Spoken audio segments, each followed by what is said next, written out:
Allahu Akbar, Allahu Akbar. Ternyata kaum muslimin yang dirahmati Allah, Allah Subhanahu wa taala sebagaimana Dia katakan di dalam Al-Qur'an, bahwasanya iman ini selalu dicoba.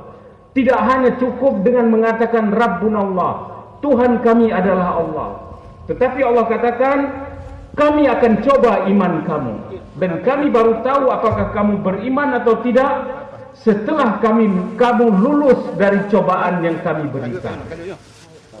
Setelah Nabi Ibrahim menemukan Allah Subhanahu wa taala, kaum muslimin dan muslimat yang dirahmati Allah, berbagai macam cobaan mulai dihadapi oleh Nabi Ibrahim. Kita tahu di dalam sejarahnya, akhirnya Nabi Ibrahim sempat dicampakkan ke dalam api panas, dibakar karena dia memprotes Tuhan yang sedang berlaku di tengah-tengah masyarakat itu. Akhirnya hukuman yang dijatuhkan kepadanya adalah dia dibakar hidup-hidup. Tetapi Allah melindungi Nabi Ibrahim alaihissalam.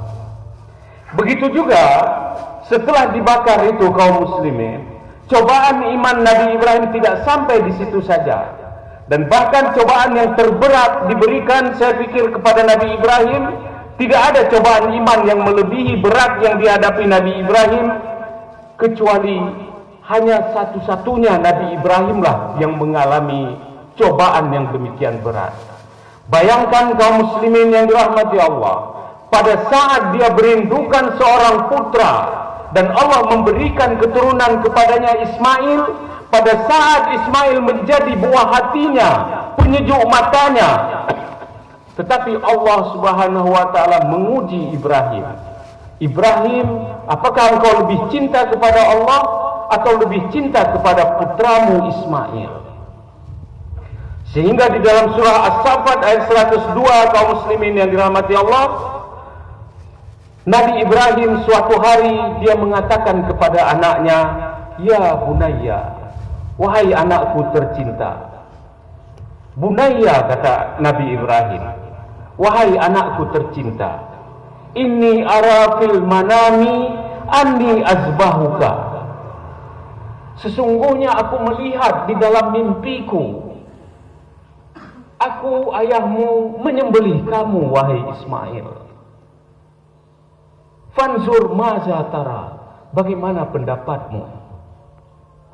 Jadi dia katakan kepada Ismail dengan bahasa lain, Allah memerintahkanku untuk menyembelihmu Ismail. Aku adalah ayahmu, engkau anakku. Aku akan menyembelih kamu. Ini perintah Allah. Bagaimana pendapatmu? Tetapi Ismail yang tumbuh dari tengah-tengah keluarga beriman kepada Allah, sejak kecil telah diperkenalkan Allahu Akbar, Allah yang maha besar. Dengan lantang dia mengatakan, ya abati, wahai ayahku tersayang, if'al ma tu'mar, lakukan apa yang diperintah Allah. Kalau Allah menyuruh engkau menguji iman engkau kepadanya dengan menyembelihku, if'al ma tu'mar, lakukan ya Allah. Satajiduni insyaallah minas sabirin. Engkau akan menemukan aku insyaallah adalah orang-orang yang sabar, ayah. Aku akan siap berada, leherku siap berada di belahan pisaumu ya Allah, jika itu memang perintah Allah. Allahu Akbar, Allahu Akbar, Allahu Akbar, walillahil hamd. Pelajaran apa yang kita dapat di sini kaum muslimin? Kita saat ini beriman kepada Allah. Selalu kita mengaku beriman kepada Allah. Tetapi sudahkah kita wujudkan iman kita kepada Allah ini dengan sebenar-benar iman?